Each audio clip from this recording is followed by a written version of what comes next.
Hello students, myself Dr. Usha Rani, and today we are going to start a new topic, interjection.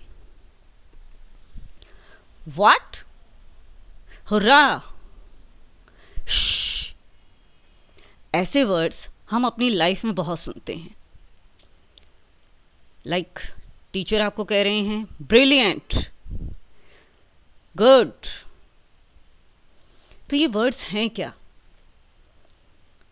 यही words हैं हमारे interjection, जो हमारी sudden feelings और emotions को show कर रही हैं. So let's start with interjection. And the meaning of interjection is a word which is used to express emotion और सडन फीलिंग्स. मीन्स एक ऐसा शब्द जो हमारी इमोशंस को, जो हमारी सडन फीलिंग्स, मतलब अचानक से, जैसे आप किसी चीज़ को कहते हैं कि क्या, इस तरह से व्हाट. ठीक है, तो ये क्या है? यही इंटरजेक्शन है. It is grammatically independent from the words around it. इसके आसपास के जो शब्द होते हैं इंटरजेक्शन के, ये उनसे ग्रामेटिकली बिल्कुल इंडिपेंडेंट होता है. इसका उसकी ग्रामर के ऊपर कोई इम्पैक्ट नहीं पड़ता है. Such words or phrases are followed by an exclamation mark. एक exclamation mark का मतलब होता है विस्मयादिबोधक चिन्ह. तो जो हमारे इंटरजेक्शन होते हैं उसके पीछे एक सिंबल होता है कि एक लाइन और नीचे डॉट. तो ये हमारे सभी इंटरजेक्शंस के बाद में लगाया जाता है. नाउ जो हमारे इंटरजेक्शंस हैं वो कई तरह के होते हैं. मतलब जैसे interjection for Joy, interjection for sorrow. मतलब इंटरजेक्शन जो है कि हम जो है कभी खुशी में, कभी दुख में, कभी आश्चर्य से, तो हर तरह से इस चीज़ को यूज़ किया जाता है. तो इंटरजेक्शन के थ्रू हमारे भाव व्यक्त होते हैं. जैसे फर्स्ट है हमारा जो इमोशन है, फर्स्ट इमोशन है जॉय. जॉय का मतलब होता है खुशी, हर्ष. जैसे हम कुछ वर्ड्स बोलते हैं, हुर्रा, yippee, हा हा, वाव. तो ऐसे वर्ड्स कब बोले जाते हैं? जब हम खुश होते हैं. तो ऐसे वर्ड्स की अटरेंस अचानक ही अपने आप ही आ जाती है जब हम खुश होते हैं. जैसे एक एग्जांपल लेते हैं, hurrah, we won the match. अब आपके एग्ज़ाम में किस तरह से आएगा कि अगर ये सेंटेंस आएगा कि पहले फिल इन द ब्लैंक्स, और पहले एक ब्लैंक दिया हुआ होगा आपको, वो फिल करना है, और फिर लिखा हुआ होगा वी वॉन द मैच. अब वी वॉन द मैच ये एक खुशी वाली फीलिंग है, भाई मैच जीत गए हैं. तो उसके लिए आपको क्या करना होगा कि जो हमारा इंटरजेक्शन फॉर जॉय है, मतलब खुशी वाले जो ये सिंबल्स हैं, इनमें से सेलेक्ट करना है. और ये भी देखिए कि इसमें अप्रोप्रिएट कौन सा होगा.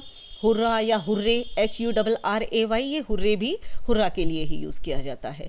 तो आपको सेंटेंस को समझना होगा कि इसमें खुशी व्यक्त हो रही है, तो इसमें सारे वही वर्ड्स आएंगे जो इंटरजेक्शन फॉर जॉय के लिए यूज़ किए जाते हैं. नेक्स्ट है हमारा, अगर हमारी जो फीलिंग्स हैं वो थोड़ी दुख वाली हैं, सॉरो, शोक जिसे हम कहते हैं, तो शोक वाली जो फीलिंग्स हैं, जो हमारी सॉरो वाली फीलिंग्स हैं, उसके लिए क्या क्या वर्ड्स यूज़ होते हैं? अलास, मी, हाँ, आउच, व्हाट. तो ये जो फीलिंग्स हैं हमारी, देखो व्हाट जो है वो हमारा सरप्राइज में भी होता है, और व्हाट जो है हमारा शोक में भी यूज़ होता है. कि जब अगर एक दुख वाली चीज़ सुनी है व्हाट, और अगर एक सरप्राइज है व्हाट, तो दोनों में डिफरेंस है. वो आपको एक बार जब सेंटेंस होगा उसके हिसाब से आप देख सकते हैं. जैसे अगर हम इसका एक एग्जांपल लेते हैं, alas, he lost his father.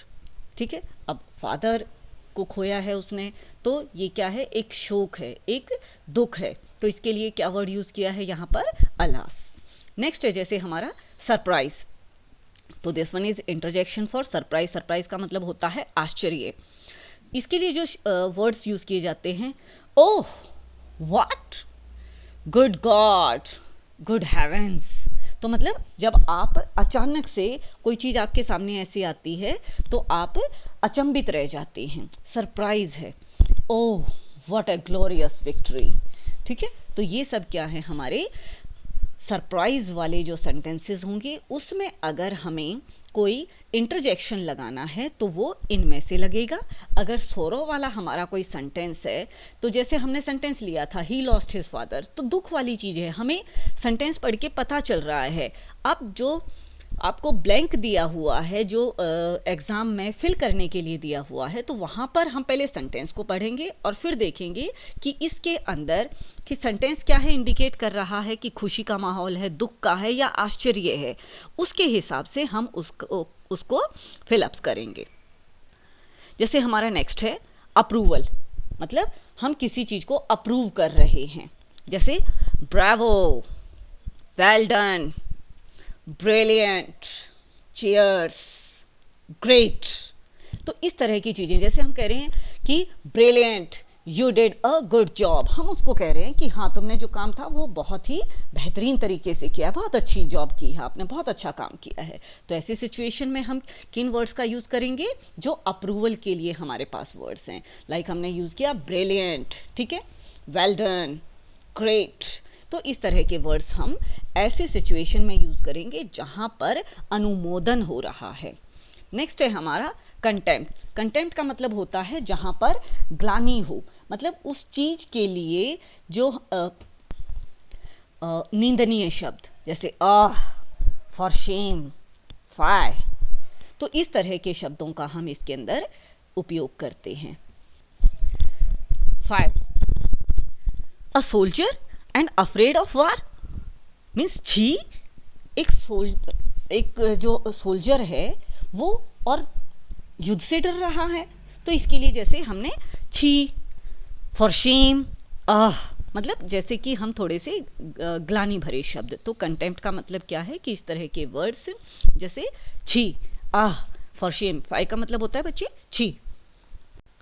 Next है हमारा इनविटेशन, मतलब किसी को बुला रहे हूँ, या इसको कॉलिंग भी बोल सकते हैं। मीन्स अगर हिंदी में बात करें तो बेटा संबोधन के लिए जो भी वर्ड्स यूज़ होते हैं वो, लाइक हेलो, हेयर हेयर, हे, हो। मीन्स इस तरह के वर्ड्स जब हम यूज़ करते हैं, लाइक हमने कहा हेलो, हाउ आर यू, तो जहाँ पर जो ये हेलो वर्ड है इट मीन्स कि हम उसको कॉल कर रहे हैं, हम उसका संबोधन कर रहे हैं। यहाँ पर नाम लेने की बजाय हम ये कह रहे हैं हेलो, हाउ आर यू। इसी से मिलता जुलता एक और है हमारा attention, means this one is the interjection for attention. तो इसके अंदर हम क्या करते हैं कि ऐसे वर्ड्स यूज़ करते हैं। अटेंशन का मतलब होता है ध्यान, लिसन, लुक, हश, बीहोल्ड। तो जैसे कि हम उसको ध्यान वहाँ पर लगा रहे हैं, मतलब कि उसको अटेंशन पे करने के लिए। जैसे lesson, you have complete the work, ठीक है, कि कंसंट्रेट करने के लिए। तो ये जो वर्ड्स हैं, you will complete the work, तो यहाँ पर हमने क्या लिखा, सपोज कीजिए आपके सामने सेंटेंस आ रहा है you will complete the work, मतलब इस चीज़ पर फोकस करना पड़ेगा। तो यहाँ पर हम उसको ध्यान देने के लिए कह रहे हैं कि लेसन, सुनो, ठीक है, तुम्हें अपना काम कंप्लीट करना होगा।